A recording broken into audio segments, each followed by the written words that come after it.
गुरुजन तथा वाला विद्यार्थी भाइयों और बहनों, सबिंदु सिंधु सुस्खलन तरंग भंग रंजितम विशत्सुपा भजात जात कारि वारि संयुतम पितांत दूत काल भूत वेदिहारि वर्मदे त्वदीय पाद पंकजम नमामि देवी नर्मदे नमामि देवी नर्मदे नमामि देवी नर्मदे। आज आपनी समक्ष एक सरस मजाનું પુસ્તકનું લઈને આવ્યો છું જેનું નામ છે તત્વમસી। આ પુસ્તકનું પૃષ્ઠ જોતા જ તમને ખ્યાલ આવી જશે કે ખરેખર અને આ પુસ્તકનો નામનો અર્થ જ તત્વમસી એ તું જ છે, તું જ બ્રહ્મ છે, અહમ બ્રહ્માસ્મિ। જેના લેખક છે ધ્રુવ ભટ્ટ, જેમને નર્મદા નદીના આજુબાજુના વિસ્તારમાં રહેતા આદિવાસીઓ ઉપર આ પુસ્તક લખાયેલું છે અને 1998 માં આ પુસ્તકની પ્રથમ આવૃત્તિ પડેલી છે અને 2020 ની અંદર આ પુસ્તક પરથી એક જોરદાર ફિલ્મ બનેલું છે જેનું નામ છે રેવા, જે હું તમને બતાવું છું, જે પુસ્તકના પાછળના પૃષ્ઠે બતાવેલું છે।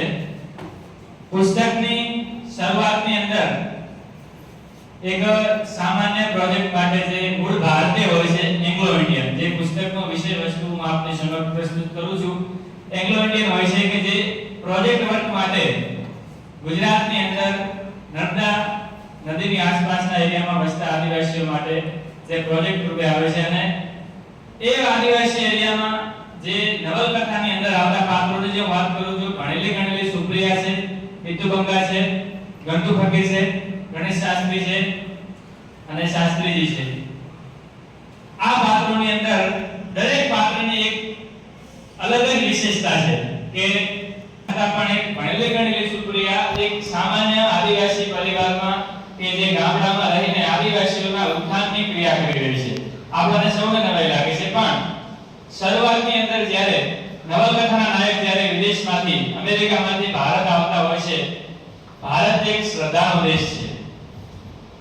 ભારત આવતા ટ્રેનની અંદર એક માજી જે છે એ નર્મદા નદીની અંદર રૂપિયો નાખે છે અને નદીને દર્શન કરે છે, નતમસ્તક કરે છે।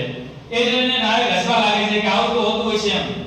આપણે નવાઈ લાગે, કારણ કે આપણે બધા એજ્યુકેટેડ હોય, ભણેલા ગણેલા હોય તો આ બધી અંધશ્રદ્ધામાં ના માનતા હોય, પણ ધર્મમાં શ્રદ્ધા હોવી જરૂરી નથી, પણ શ્રદ્ધા હોવી જરૂરી છે। આ નવલકથાનો વિષય વસ્તુ છે કે ભલે ધર્મમાં શ્રદ્ધા હોય કે ના હોય એને કાઈ લેખકને લેવા દેવા નથી, પણ શ્રદ્ધા હોવી જરૂરી છે।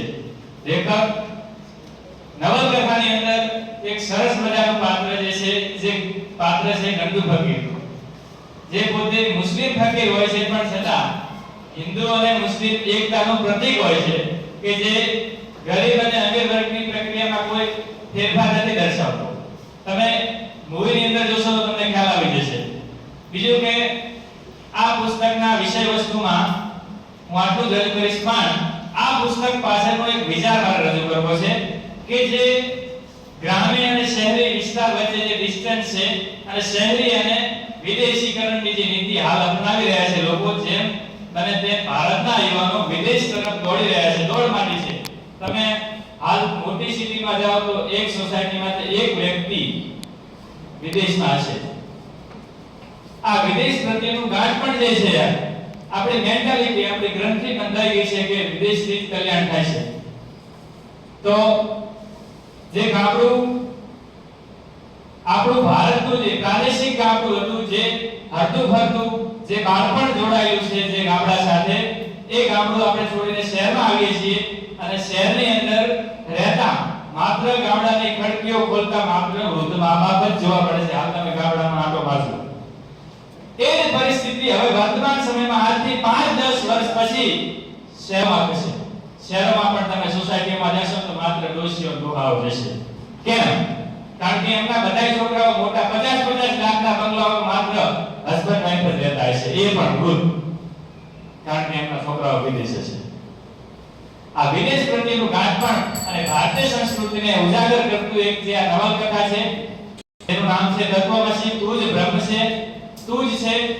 ધાર્મિકતા નહીં, ધાર્મિકતાથી પર રહીને આધ્યાત્મિકતા તરફની વાત પ્રસ્તુત નવલકથા તત્વમસી માં કરવામાં આવેલ છે અને ધ્રુવ ભટ્ટ જે છે ધ્રુવ ભટ્ટની દરેક નવલકથામાં સ્ત્રી પાત્રને સ્ત્રી દાક્ષિણીની ભાવના જોવા મળે છે.